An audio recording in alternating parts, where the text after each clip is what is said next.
All right. I wanted to weigh in on the Moi death or the passing on of President Daniel Arap Moi, and particularly some three experiences that I had with him, close encounters, and these will touch on specifically dinner, one at Kabarak, and or actually, yeah, one at Kabarak, one at State House in Nakuru, and the third one in State Lodge, Eldoret. All of them in a company of three different people. Um, and something that stood out very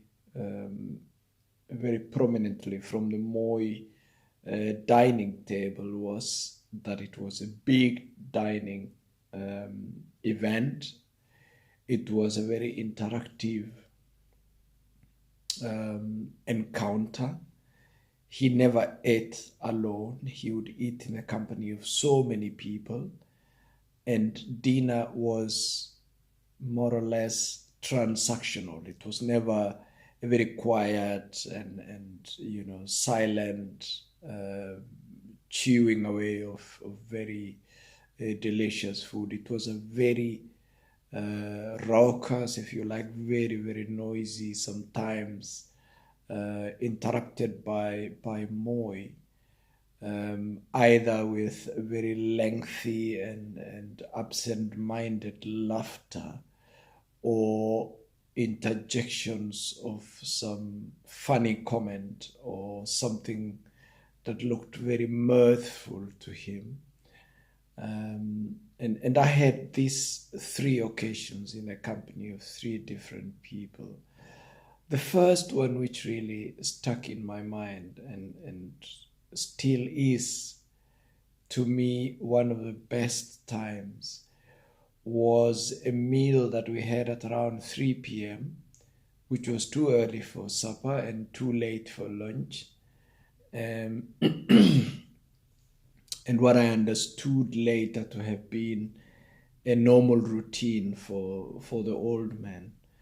On this particular day, we had been in Lavington, and sorry if I tell you some of the very private stuff. We had been in Lavington. I was in the company of Mark Tor and Honorable Kipruto Arap Kirwa.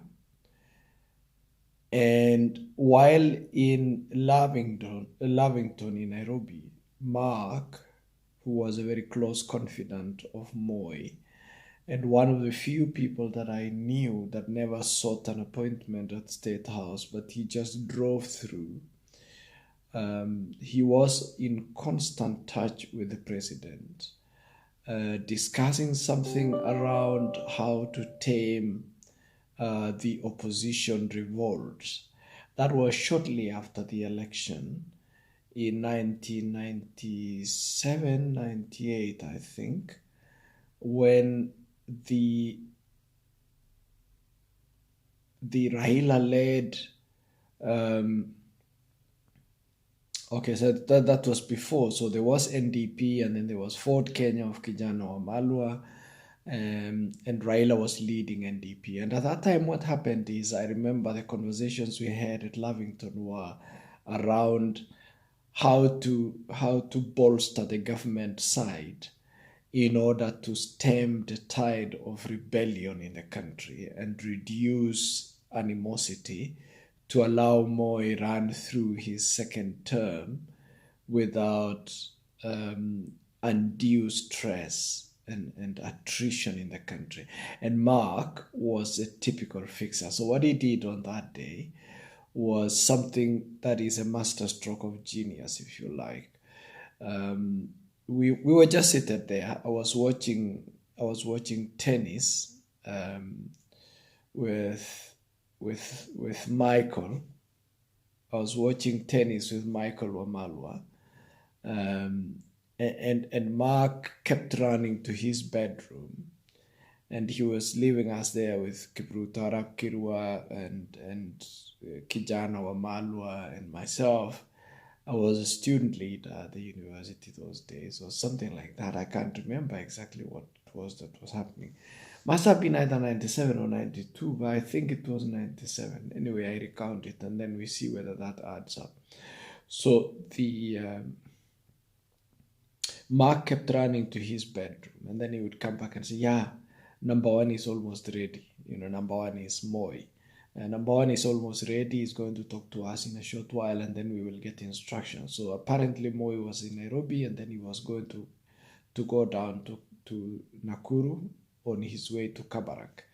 And then shortly after that, Mark rushed to his bedroom again, which was sort of quasi upstairs. So we were downstairs. He ran quasi upstairs. Went to his bedroom, and then he emerged later and sort of whispered jokingly. So he was this kind of a very playful guy who would let you on a very top secret kind of thing sometimes, and you wonder, wow, did I really need to know that?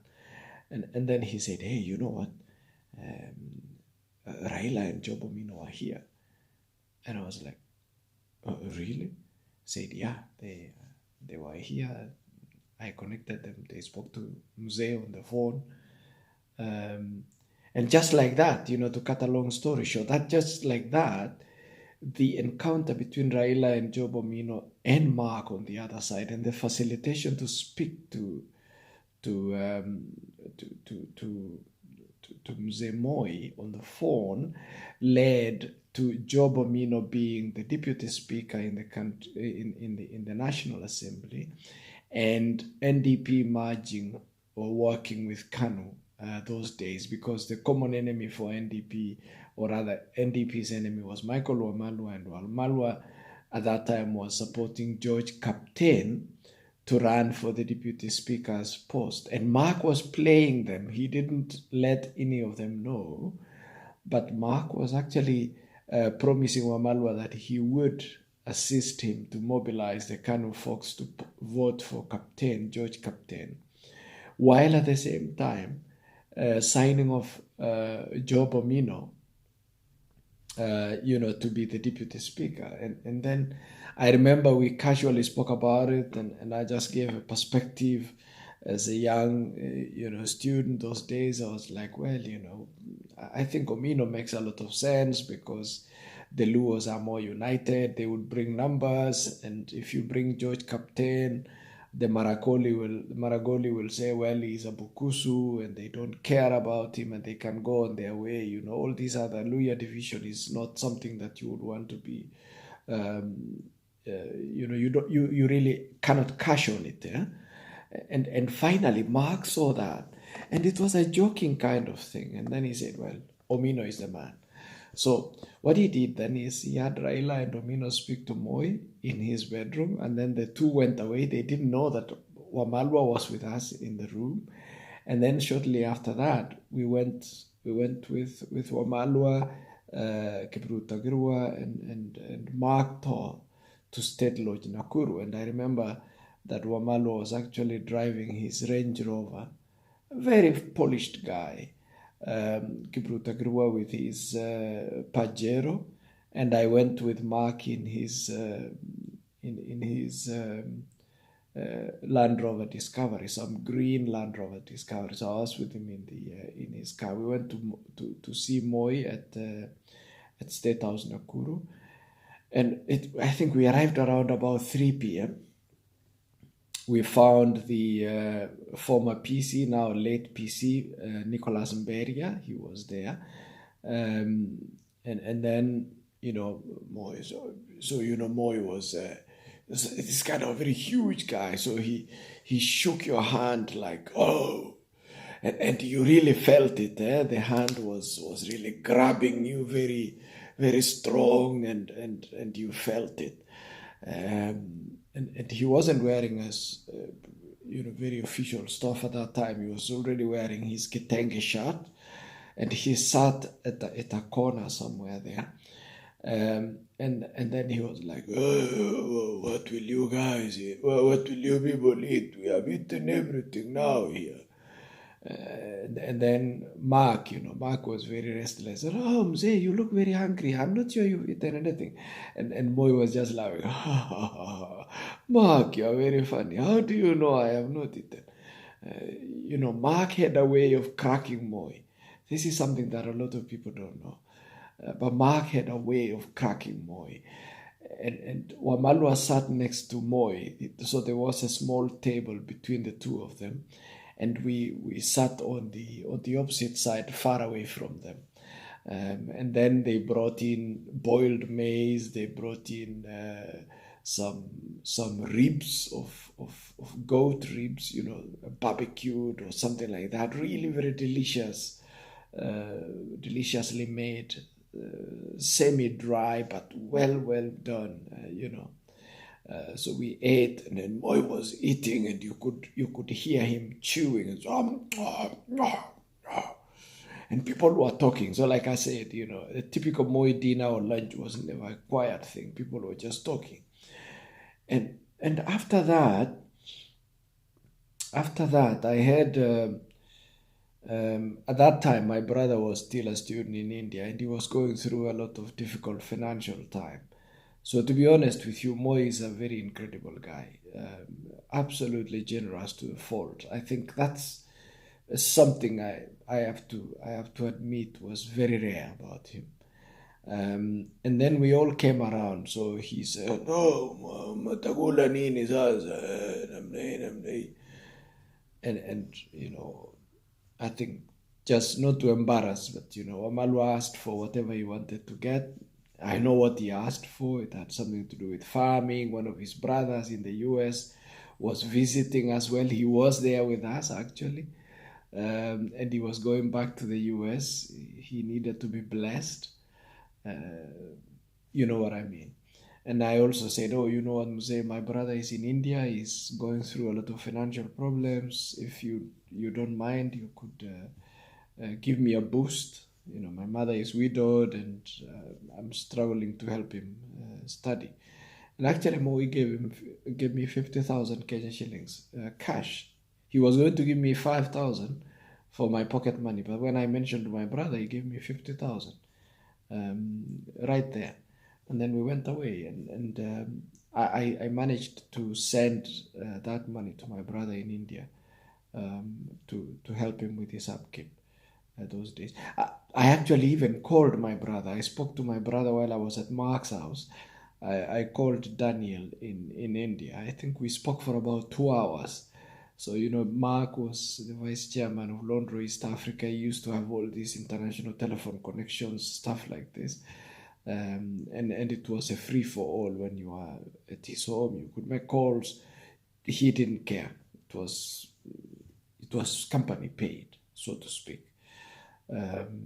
So we had that encounter with Moi at Nakuru, and shortly after that we just went on our way. These guys dropped me in Eldoret or so. Unless, I can't remember, but I think, yes, they dropped me in either Eldoret or I went back to Egerton where I was a student. And that was it, looking at this guy who was so easy to access. Sometimes he looked very difficult out there, but when you met him, he was so human. He sat there, listening to people, interjecting, laughing, a very, very hearty laugh, a kind of, very, I can't describe it. It's very contagious, so to speak. And then the second chance that I had to have dinner with him was at the State House or State Lodge in Eldoret. In the company of Ezekiel Barngetuny, which again revealed to me something else about Moi, which was quite unusual. So for all the time that Moi was the president, he had two people in Nandi that didn't agree, but each of them were his friends. Actually, up to a point, they were even three. But in Nandi County, for example, today's Nandi County, power was either with Makto or Barngetuny. You either belonged to Makto's camp or Barngetuny's camp. Each of them had unfettered access to Moi. Each of them could get you whatever largesse you could be interested in from Moi. But between the two of them, they never saw eye to eye. They could speak ill of each other. When I went with Mark to Moi, he spoke all the nasty things about Barngetuny. And then when we went to Eldoret for this dinner in Eldoret, that's when Mark was the subject of discussion, because Barngetuny was the one who was leading that small delegation. And it was just shortly in the evening after Moi had arrived, and then Ruben Chesire was there, Ruta was also there, and you might have heard of this famous, slap that William Ruto gave to Ruben Chesire. I was there. I didn't witness the actual slap, but I saw the stampede that came after that, when people were leaving and reacting to what had just happened. And then we went to eat. And State Lodge Eldoret had this very long table. I think we sat about 20 or so of us, and each one of us found a place on the table. And at the head of the table, at the head of that dining table, was Moi. He sat there, and then whoever sat on the left or the right, those were usually his people, and Barngetuny and the rest of us were sitting at the extreme end, exactly opposite from him, so that the storytellers could tell all their funny stories. And this is when Moi used to be told things about how, forget it. Some things I can't say because they're just too personal, and you want to respect some of those people. But the discussions at this table would go from discussing who was not successful in tuning a woman, who was turned down by which woman, who is moving with which woman these days, who snatched a girlfriend from who. And Moi would just laugh. How do you know these things? So there were those kind of storytellers that usually entertained him, because I think you call them court jesters or something like this. But I think one of the things that I respect about Mr. Moi is the ability to play people. He played Mark and Barngetuny and was able to knit together the picture of Nandi. He played, for example, Mark and Nicholas Biwott. Each of them had unfettered access to him, but they never saw eye to eye, but they each of them had a role in capturing a specific niche of his life. So Barngetuny was doing something in a certain niche, and Biwott was doing something in a certain niche, and Makto was doing something in another niche. And I am sure this picture was replicated across the rest of the country. He had Sharif Nasir in Mombasa, and he must have had a prefect of Sharif Nasir. He had somebody in Western, and he must have had a prefect of somebody doing that. So he always had two people who were enemies, but each of them was a friend of Moi, so that he could get the two viewpoints and be able to piece together the story, and that enabled him to tell who was telling a lie and who was not telling a lie. And it didn't matter. He was this very cold guy that never reacted. And I think this is one of the things that our current crop of politicians really can learn from Moi. A very measured guy, very, very self-controlled, very disciplined, hard to read his mind absolutely unpredictable, but very, very, very generous and very religious. And the other thing which I noticed about Mr. Moi, which was absolutely unusual, and I don't think we still have that kind of trait today, is that he remained to me, despite the political razzmatazz and the difficulty of leading a very divisive nation, he remained a deeply religious guy and very committed to um, his religious affiliates, and especially members of the Africa Inland Church.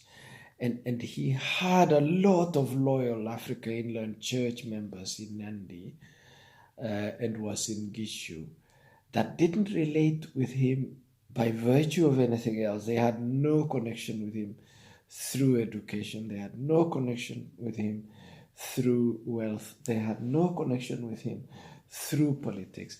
But they clicked with him because of his religious commitment to the church. I mean, I don't know whether I could say he was committed to God, because that's between God and him. But if there is something that was absolutely visible to everybody, it was Moi's commitment to the Africa Inland Church.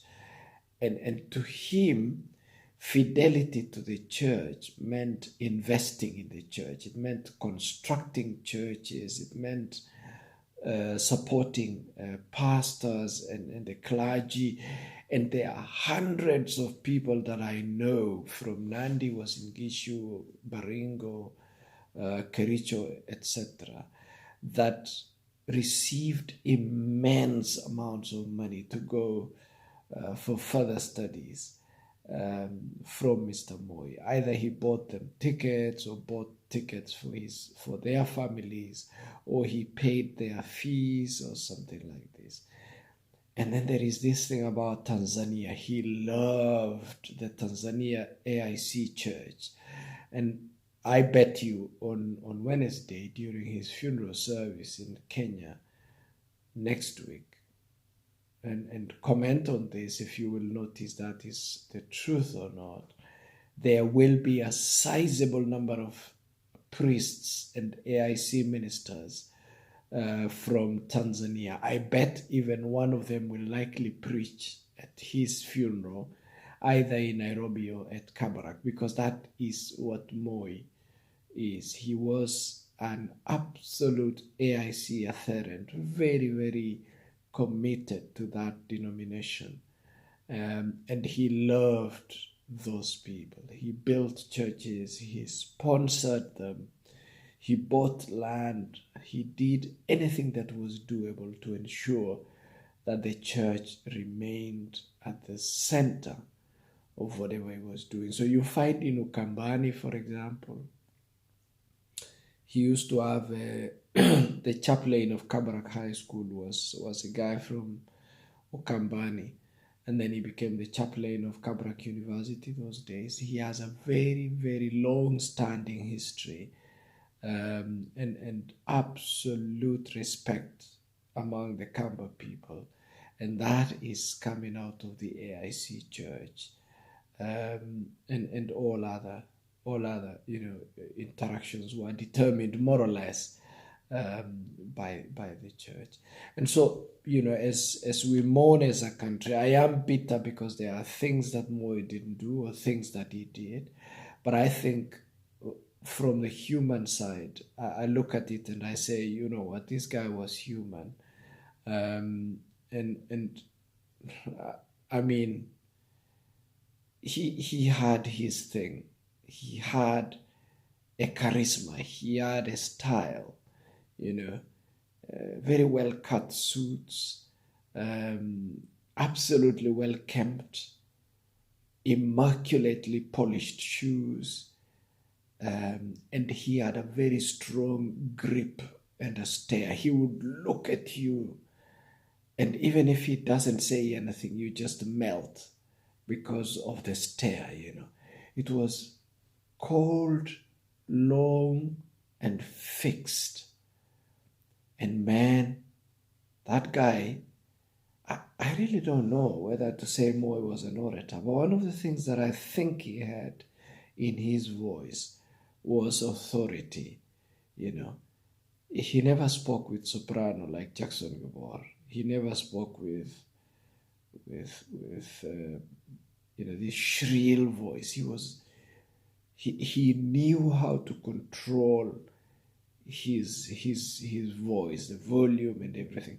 And even over time, as he lost his voice because of throat cancer, he managed somehow to remain authoritative, very commanding, and reassuring. His voice always had that sense of reassuring, not panic, impatience, not this kind of, you would never know when Moi was going to punish you. I mean, the people whom I spoke to, um, they never knew when Moi was going to punish them, because to them he was this very cool guy, and that is why you find the refrain that people always say, Moi was a very fantastic guy, only that the people around him were very bad. And I think that was not that was not unintended. That was absolutely intentional for him to look like a fantastic gentleman, really nice, great, because that's what you would judge. If you met Mo, you would look at him and think, this guy is very sleepy, he's absent-minded, he's not listening to me.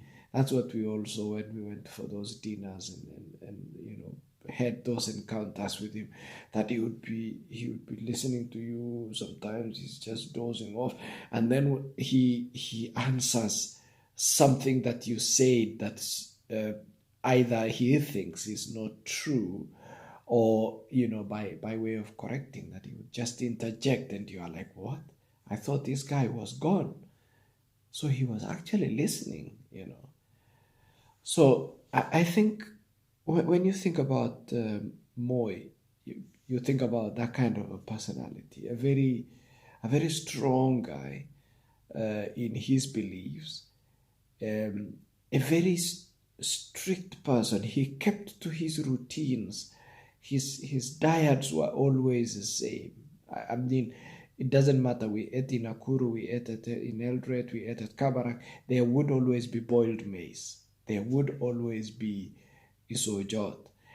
And as a food scientist, over time I grew to appreciate the fact that the guy was actually feeding on roughage because he needed fiber. And that's why he fed on a lot of boiled maize. He needed fiber, he needed something that is rough to help his, the motility of his bowels, which is very essential. I mean, if you look at him, he was a very huge guy, but despite that, he never had the weaknesses that come with such a huge stature in life. And so, this is something that I really wanted to share, that I think is sometimes forgotten about him. He wasn't necessarily talented academically, but having gone to Kapsavet Boys, the same school that I went to, but in the 20s, or is it in the 40s? He went to Kapsavet Boys in the 40s. One of only 11 African boys those days, and then staying away from his home of Baringo, growing up and working in Nandi, and then in Iten, and then joining politics those days. And this was a very difficult time when you're coming from a very traditional background, very conservative background, and you're going into a life that requires a bit of adventure, and then all of a sudden you're plunged into control of a whole country that is as divisive as Kenya was in 1978.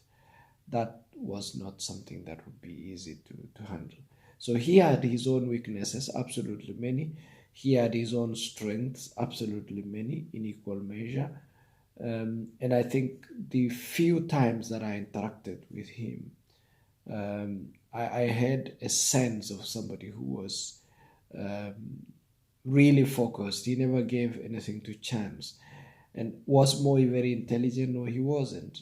But he was very, very talented in one thing. He listened a lot. He listened a lot. He never interrupted anybody while he was talking. So he was doing what we call in the business world active listening. I never found Moi interrupt a speaker in those dining tables. And I'm sure he had similar breakfasts like those. He listened a lot. He was a listening animal, that guy. And that is why you look at him sometimes and you think he wasn't intelligent, he wasn't clever, but man, that guy surrounded himself with think tanks, people like Nicholas Biwott. What Moi lacked in brain power and organizational ability and government machinery and the way things run, he had it in people. He trusted people like Nicholas Biwott to do things for him. He trusted people like Mark Todd to fix things for him. He's trusted people like Barngetu in Kariuki Chotara, Sharif Nasir. He gave them confidence and a larger than life image for them to be able to run things for him. And this man discovered the one third, the sort of, the three, the thing we call the 33% in business, where if you are a manager, you do one third, and then you get people to do one third for you, and then you take one third of the time to report. And that's what Moi did. He had people to do one third for him. He did one third himself, and then he took time, the rest of the one third of his time, he took that time to communicate, and he spoke the common man's language. He never spoke these abstract things that the common people struggled with. He spoke the language of the common man, which is really important in connecting. And then he listened. And when I look at politicians today, I look at William Ruto, I look at